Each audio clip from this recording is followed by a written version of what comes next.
Mark, we are at Summer Game Fest. You've seen some games, one of them including Astro Bot upcoming for the PS5. Initial impressions, what do you think of it? Initial impressions, if you love Astro Bot, either the VR one or the what they called today a tech demo, which I felt it was always way cooler than that. This is now going to be probably way cooler than that too. It's technically so precise, it's colorful, it's bouncy, there's always something cool going on in every corner of the screen. And you were talking about, before we started filming, about how that they feel like this is their coming out party, right? They're calling it Astro Bot. This is really like their first. We had a tech demo, we had a VR game. How many people really played that? This is their first, like, we are making a game. Yeah. Here it is. Yeah, that was my first question to him. I thought that was so interesting that this is the third Astro Bot game and it's just Astro Bot, plainly. Yeah, they kind of said the same thing, which was, there was the VR thing, which is kind of niche, and then there was, the dev I spoke to, he called it a tech demo. He thought, you know, they were doing some cool things there, but they knew that they could do something cooler. And by his words, this is going to be that thing. And yeah, it did feel like that. One of the things with Playroom is, you know, it was kind of a celebration of PlayStation. All the levels were kind of components of the systems. There are obviously characters dressed up as characters from all of the games. We saw some of that in the trailer, but how much of that is a part of the experience of the levels designed after these like the game worlds, like, or is it just kind of like, oh, you stumble across Aloy or you know, Yharnam, someone from Yharnam from Bloodborne? Yeah, it's a mix because there's tons of characters. I think the number I was given was 150 cameos, which is like those little robots that are going to look like Aloy and Kratos. And I actually specifically asked about Joel and Ellie. I thought maybe they'd be too dark. Sure. And they said that there's the goodness in the characters allows them to kind of incorporate them and reinterpret them for the Astro Bot world. So it does sound like we'll have some Last of Us cameos in there too, which is pretty cool. But yeah, the levels themselves are no longer like jumping around on PlayStation 2s and things like that. It felt to me, and I mean, this is probably the obvious comparison, but it felt like a Mario, like a 3D Mario game, really. That sounds excellent. The first level, I was jumping around on the beach, which we saw before a little bit in Playroom. Then I explored a city via like construction cranes and things like that. And then I beat up a boss that was like a giant squid with boxing gloves on. So it felt, you know, very Nintendo, yet with all like the DualSense things and everything.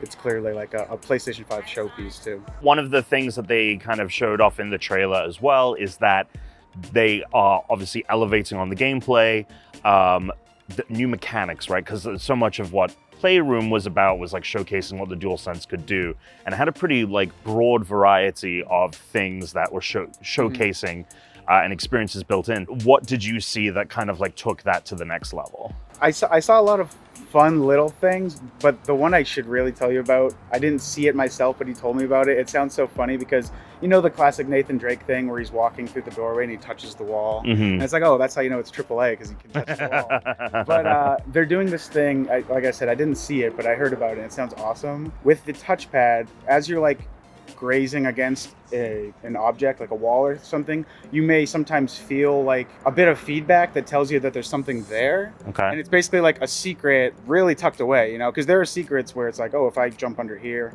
I'm going to find a capsule and it's got a little Ratchet and Clank guy there. And that's like one level. But these ones where you're like touching the wall because the touchpad is like giving you just like this minor bit of like sensory feedback. That sounds cool. And then there was another, it's a very silly thing, but whenever you find another bot in the world, like I found like one that looked like Ratchet at one point, you kind of like capture them almost like in a Pokeball, but they're sitting in a giant controller on your screen. And if you flick with the gyro, you just like spring them up in the air like a trampoline, you kind of catch them. And I don't know, I probably spent 5 minutes doing that.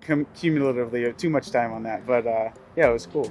One of the things that you can spend a lot of time kind of doing in Playroom, obviously you have the levels, but you had this hub world you'd return to. You had this museum of everything you'd find in the game would kind of end up in the museum. There was a gacha machine as well. We know if any of that is going to be in the game? If there's this like hub that you're returning to? I don't know if there's like a walkable hub like in Playroom. I saw an overworld that was very much reminiscent of Little Big Planet.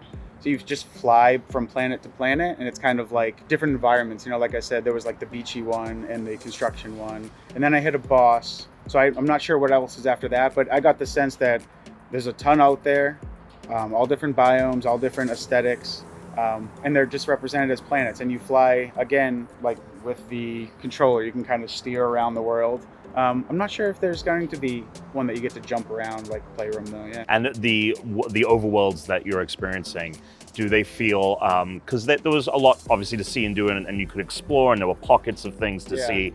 Are they expanding size-wise on those? Is it like a lot more explorable, or does it feel like kind of the same scope as something like Playroom, but just like more? Just last week I started playing Playroom again because the trailer awakened something in my daughter that she's now obsessed with the game. So we've been playing it together. I felt like it was similar in scope, like level to level, but one thing that I thought they did well before, and I spoke to the dev about this today, and he said it's kind of been a point of emphasis for them, so I expect the deeper I go into these levels, I'll see it more, is the zigzagging around a level, you know? Like, this game constantly, in the series really, constantly rewards you for exploration in a way that, like, really brings it all together, because, like, the mechanics are so tight, and it's so cheerful to look at, and the cameos are cool, but then, like, I can pick any corner in any level, and if it seems like something should be there when I duck around that corner or climb under this platform, like, there's something there. You know, it's like they're reading our minds. They put stuff there for us to find. So it feels big in that way. I don't know. I felt like Playroom did that well too, but again, I only saw a couple, and presumably these are like the early levels, so they probably do get more intricate. Obviously, there's a bit of an elephant in the room with Sony. They have this thing called the PSVR 2. Don't know if you knew about that, but they have that. Is there any VR functionality that? Did they confirm whether you can play this in VR, or it is strictly a non-VR title? Frankly, I did not ask. Okay. I don't get the sense that they're doing that at all. Okay. I did ask about co-op because I thought... That's one that I'm curious about, Yeah, so there's no co-op because they said a lot of the mechanics like kind of rely on the camera like behaving in a certain way that doesn't really work for co-op. Okay. I don't think there's going to be VR. Okay, no, I don't. I think we'd see it on the box. I think we'd know. I was just very curious because I was like, if any game was going to have it, it would be this one, but here we are. One thing I should say, the cameos, because I thought the trailer showed off a lot of PlayStation first-party characters, right? Like dressed as robots. But Playroom, you know, you had Resident Evil cameos and all sorts of games that were like third-party. Cloud, right? From Final Fantasy, there were so many. And I thought, oh, maybe, you know, part of them leaning into this character means they're going to have to do fewer like crossovers with stuff they don't own. But he didn't want to spoil anything, but it sounds like of the 150 cameos, it's not all going to be PlayStation characters. So I think we will still see Jill and Chris. And okay, cool. Other folks. Yeah, 150 is a lot. I don't know if PlayStation quite has. I wonder if we'll get Spidey. Do you know if we're going to get Spider-Man? That would be kind of, That is a question I should have asked. Well, for the next preview. Now, you made a bold claim. You think that this might be in our top 10 at the end of the year based on what you experienced. Yeah, because it's so easy to love. You know, it feels so good to play. It looks so pretty. It's cheerful. It's fun. And I know, like, we have a bunch of people that liked Astro's Playroom. If this is like bigger and better version of that, like, I don't know, our best of list is competitive, but I bet this lands on it. Well, Mark, thank you so much for your impressions of Astro Bot. I can't wait to play it myself. We have a ton of other things that we are checking out here at Summer Game Fest, so make sure to stick right here on GameSpot for more Summer Game Fest 2024.